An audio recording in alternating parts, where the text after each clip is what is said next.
Bonjour, aujourd'hui on va parler d'un sujet qui change la donne. Faire appel à un conférencier ou une conférencière autiste. Et attention, on est loin, très loin de la simple séance de sensibilisation.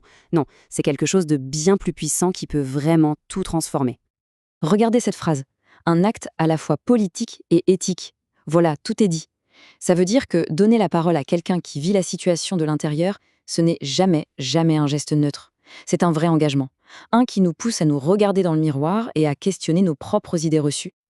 Ok, donc en quoi est-ce si différent d'une conférence habituelle? Eh bien parce que le but, ce n'est pas juste de cocher une case ou de transmettre de l'info. Le but, c'est de restaurer une dignité, de construire des lieux où l'inclusion, ce n'est pas juste un mot à la mode, mais une réalité de tous les jours. Le vrai changement, il est là. On sort complètement du symbolique. La personne autiste qui prend la parole, elle n'est pas là pour être une sorte de cas d'étude qu'on observe de loin. Non, elle est là en tant qu'experte. Et ça change tout dans la dynamique du savoir et du pouvoir. Et c'est justement cette idée d'expertise qui est au cœur du sujet. On va parler d'une forme de savoir qu'on a trop souvent tendance à ignorer, alors qu'elle est absolument cruciale. D'un côté, on a le savoir académique, celui des livres, des études, très important bien sûr. Mais de l'autre, il y a le savoir vécu, celui qui est forgé au quotidien, dans l'expérience directe, parfois dans la difficulté de l'exclusion. Et cette compréhension-là, qui vient de l'intérieur, elle a une profondeur qu'aucune théorie ne pourra jamais vraiment capturer. Alors, quand ces deux savoirs se rencontrent, quand le théorique et le vécu fusionnent, on obtient ce qu'on appelle l'expertise expérientielle. Ce n'est pas l'un ou l'autre, c'est l'un et l'autre.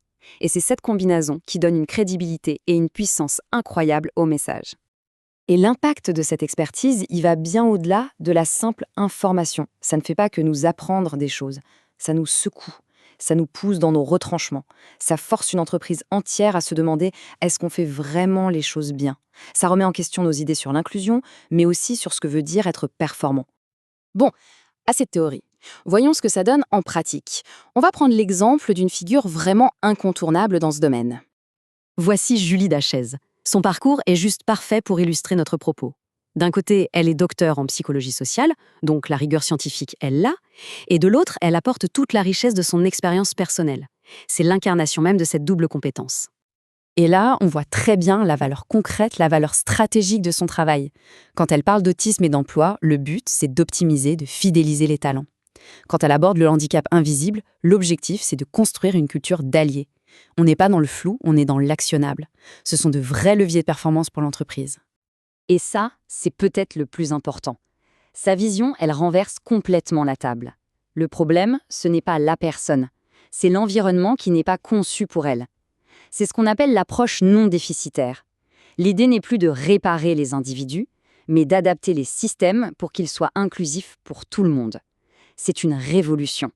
Évidemment, Julie Dachèze n'est pas la seule. Cette expertise, elle est multiple. C'est tout un chœur de voix, un spectre. Et chaque voix apporte sa propre couleur, sa propre perspective. Et c'est ça qui fait la richesse du mouvement. Prenons par exemple Joseph Chovanec. Lui, il est philosophe. Et avec son regard, il nous fait sortir l'autisme de la petite case médicale où on l'enferme trop souvent. Pour lui, c'est une partie de la biodiversité humaine.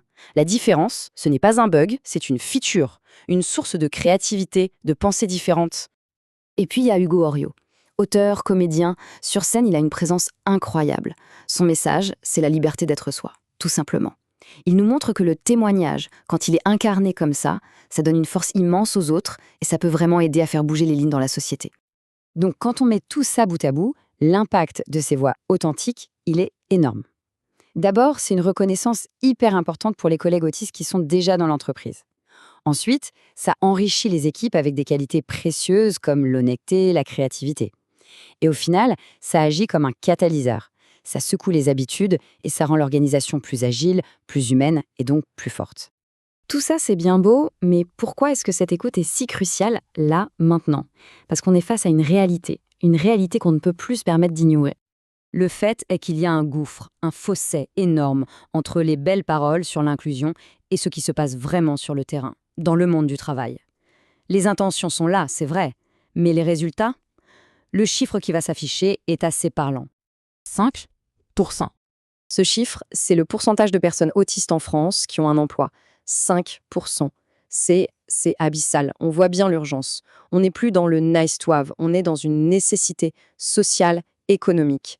Et donner la parole à ces experts, c'est une première étape essentielle pour commencer enfin à changer ça. Et du coup, on va se quitter sur cette question, qui est peut-être la plus importante de toutes. Notre définition de ce qu'est un expert, est-ce qu'elle est vraiment inclusive?